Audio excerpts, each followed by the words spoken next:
దీంతో పాటు రాయలసీమకి చంద్రబాబు గారు చేస్తున్నటువంటి ద్రోహానికి వ్యతిరేకంగా మరి పోతిరెడ్డిపాడు అడ్రగరేటరీ కాలువ దగ్గర రేపు ఉదయం 10 గంటలకి జరుగుతున్నటువంటి కార్యక్రమానికి జిల్లా నుంచి రాయలసీమ జిల్లాల నుంచి అలాగే నెల్లూరు జిల్లా నుంచి కూడా పెద్ద ఎత్తున కార్యకర్తలు ముఖ్యమైన నాయకులు రావాలని చెప్పి జగన్మోహన్ గారు పిలుపునివ్వడం జరిగింది.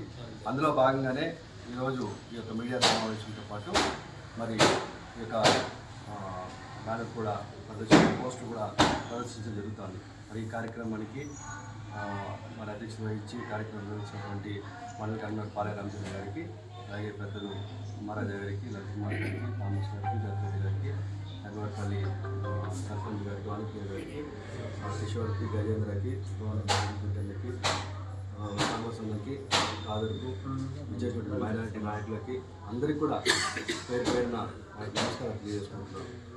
మనందరికీ తెలుసు, రాయలసీమకి నీళ్ళు రావాలంటే అది శ్రీశైలం ప్రాజెక్టు నుంచి రావాలి. మరి శ్రీశైలం ప్రాజెక్టు ఏర్పడిన తర్వాత దానికి కొన్ని నీటిని ఏ విధంగా వాడుకోవాలి అనే దాని మీద మరి నేషనల్ ట్రిబ్యునల్ కొన్ని ప్రతిపాదనలు మొదటి నుంచి కూడా మనకు ఉంచడం జరిగింది. మరి రాజశేఖర్ గారు వచ్చిన తర్వాత శ్రీశైలం ప్రాజెక్ట్ నుంచి నీటిని మరి రాయలసీమకి కృష్ణా జిల్లాకి నీళ్ళు వెళ్ళాలంటే కనీసం ఎత్తు 854 అడుగులు ఉండాలి. అంత ఎత్తుకి నీళ్లు వచ్చిన తర్వాత దాని పైన ఉన్నటువంటి నీటిని మాత్రమే ఎన్ని టీఎంసీలు రోజుకి విడుదల చేయాలనేది ఒక మార్గదర్శకం ఉన్నాయి. నా మొత్తం ఎత్తు 885 అడుగులు అయితే దాంట్లో వరద వచ్చినప్పుడు మాత్రమే ఆ మొత్తం ఎత్తు కూడా నిండుతుంది.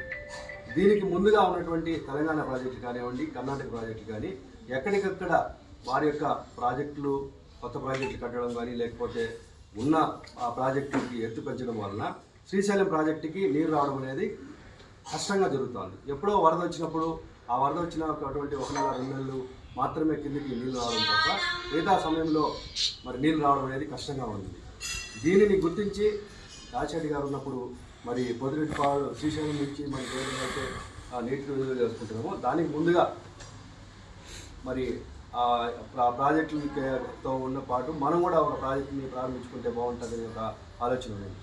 ఎప్పుడైతే దీంట్లో నుంచి కూడా మనం 44 క్యూసెక్లు నీళ్లు విడుదల చేసుకోవచ్చు అని ప్రతిపాదన తీసుకొచ్చి ఇంప్లిమెంట్ చేసిన తర్వాత జగన్మోహన్ గారు చంద్రబాబు గారి పీరియడ్ యొక్క 9 సంవత్సరాలు పరిపాలనలో ఈ యొక్క నీటిపారుదల మీద కానివ్వండి, ఈ యొక్క స్కీముకు రాసినటువంటి త్రాగునీరు కానీ లేకపోతే తాగునీరు విషయంలో ఏమాత్రం కూడా ఆయన శ్రద్ధ తీసుకోలేదు.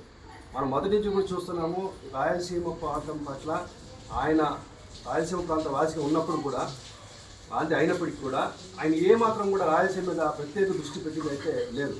అదే జగన్మోహన్ రెడ్డి గారు 2019లో ముఖ్యమంత్రి అయిన తర్వాత ఏ విధంగా మనం ఈ యొక్క శ్రీశైలం ప్రాజెక్టు నుంచి నీరు తీసుకురావచ్చు అనే ఒక ఆలోచనతో చూస్తే అది 800 అడుగులు 854 అడుగులు ఉన్నప్పుడు మాత్రమే తీసుకోగలుగుతాం. దానికన్నా ముందే మనం తీసుకోవాలంటే దిగువ ప్రాంతంలో మనం ఒక ప్రాజెక్టుని ఒక ఎత్తిపోతల పథకం అనేది పెడితే అక్కడి నుంచి మనము నీటిని తోడుకోవచ్చు.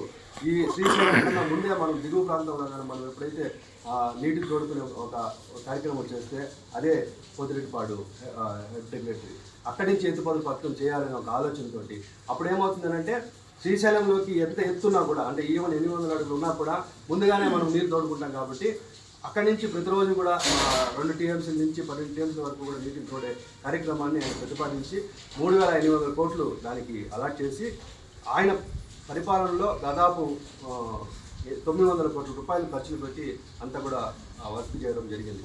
తర్వాత అధికారం కోల్పోయిన తర్వాత చంద్రబాబు గారు ముఖ్యమంత్రిగా 2024లో వచ్చారు. ఈయన వచ్చిన తర్వాత ఈయన రేవంత్ రెడ్డితో కలిసి చేసుకున్నటువంటి చీకటి ఒప్పందాల ఫలితంగా ఆ యొక్క ఎత్తిపోతల పథకం కార్యక్రమాన్ని పనులన్నీ కూడా ఆపేయడం జరిగింది. ఇది ప్రజలు గుర్తించారు, ప్రజలు దీని మీద ప్రశ్నిస్తున్నారు, లేకపోతే సంబంధించినటువంటి మీడియా వాళ్ళు ప్రశ్నించడము అది దాని గురించి చంద్రబాబు నాయుడు ఏ రోజు కూడా ప్రస్తావించలేదు. కానీ తెలంగాణ అసెంబ్లీలో సాక్షాత్తు తెలంగాణ ముఖ్యమంత్రి రేవంత్ రెడ్డి గారు ఈ యొక్క చీకటి ఒప్పందం గురించి నేనే గొప్పగా మరి చంద్రబాబుతో ఉన్నటువంటి వ్యక్తిగత సంబంధంతో నేను ఈ యొక్క కార్యక్రమాన్ని ఆపించేశానని ఒక నిండు సభలో ఆయన ప్రకటించడము, దాని ద్వారా సేవకి చేస్తున్నటువంటి అన్యాయం ఏదైతే చంద్రబాబు గారు చేశారో ఆ అన్యాయం అనేది వెలుగులోకి రావడం జరిగింది.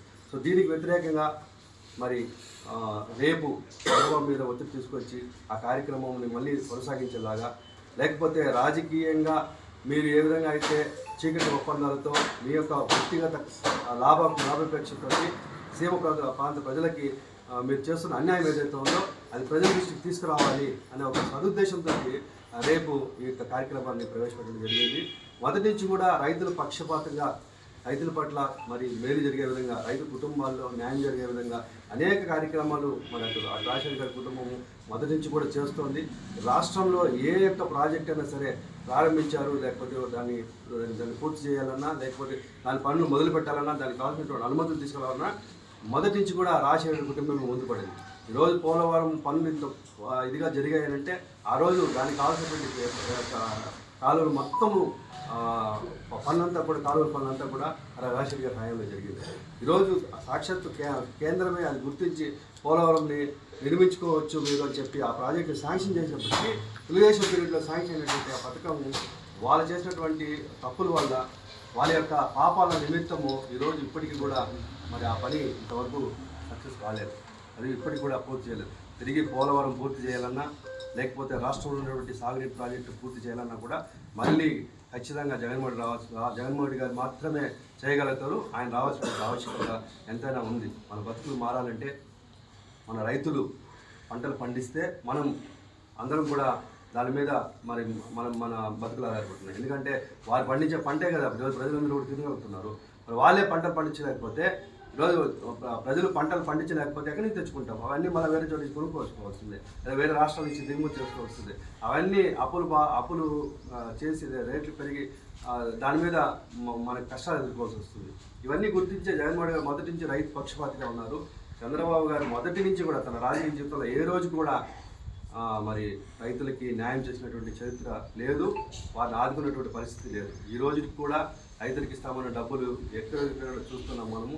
ఈరోజు ఈ ప్రభుత్వం వచ్చిన తర్వాత రైతులలో ఎన్ని కష్టాలు ఉన్నాయో మనం సాక్షాత్తు మనం అన్ని విషయాల్లో కూడా మనం చూసాం. ఏ ఒక్క పంటకు కూడా గిట్టుబాటు ధరలు లేకుండా ఎక్కడికక్కడ రైతులు అమ్ముకోలేక వీధుల మీద పోసుకుంటారన్న చరిత్ర మనం ఈ 2 సంవత్సరాల్లో చూసాం. ఇటువంటి కార్యక్రమాలు అన్నీ ప్రశ్నిస్తున్నారు కాబట్టే ఈరోజు చూస్తే కేవలం డైవర్షన్ పాలిటిక్స్. ఏ కార్యక్రమం వెలుగులోకి వచ్చింది అని అంటే, ఈరోజు పొద్దుటిపాడు కార్యక్రమం వెలుగులోకి వచ్చింది, ధర్నా చేస్తారంటే వెంటనే దానికి ఒక డైవర్షన్ పాలిటిక్స్. అందులో భాగంగా ఈరోజు తిరుమల లడ్డు తీసుకొచ్చి అసలు సుప్రీంకోర్టే, సాక్షాత్తు సుప్రీంకోర్టు వేసిన సిట్లోనే ఇందులో జంతు కొవ్వు లేదు, పంది కొవ్వు లేదు, చేప కొవ్వు లేదు అని సాక్షాత్ సిట్ ఇచ్చిన రిపోర్టును ముందు పెట్టి రిపోర్ట్ ప్రజల ముందు పెడితే వీళ్ళు ఇంకా కూడా నాటకాలు ఆడి దాని మీద ఇంకా ప్రజల్ని వక్రీకరించాలి, ఇంకా ప్రజల్ని దాని మీద మోసం చేయాలనేసి ఈరోజు ఎక్కడికక్కడ కొత్త సాంప్రదాయం. గతంలో ఏ రోజు కూడా ఈ రాజకీయంగా బ్యానర్లు వేసేది లేదు. ఎవరన్నా పండగలకి లేకపోతే స్వాగతాలకి ఇంకో దానికి బ్యానర్లు వేసేవాళ్ళేమో, కానీ కొత్త సాంప్రదాయానికి ఈరోజు రాష్ట్రంలో తెలుగుదేశం పార్టీ తెరదీసింది. ఇటువంటి సంస్కృతి ఇది గతంలో ఎప్పుడు కూడా లేదు. ఈరోజు చూస్తే ఎక్కడికక్కడ మన జగన్మోహన్ రెడ్డి గారి యొక్క వ్యక్తిత్వ హననము, తర్వాత కరుణాకర్ రెడ్డి ఫోటోలతోటి దేవుణ్ణి అవమానపరుస్తూ మరుగుదొడ్ల మీద, ఎక్కడ టాయిలెట్ల మీద వాళ్ళు బ్యానర్లు వేయడం మనం అంతా చూసాం. దాంట్లో బాగా ప్రశ్నించడానికి వెళ్ళేటటువంటి రాంబాబు గారి మీద దాడి చేయడము, రాంబాబు గారిని ఒక పక్క ప్రజలు ఎంతమంది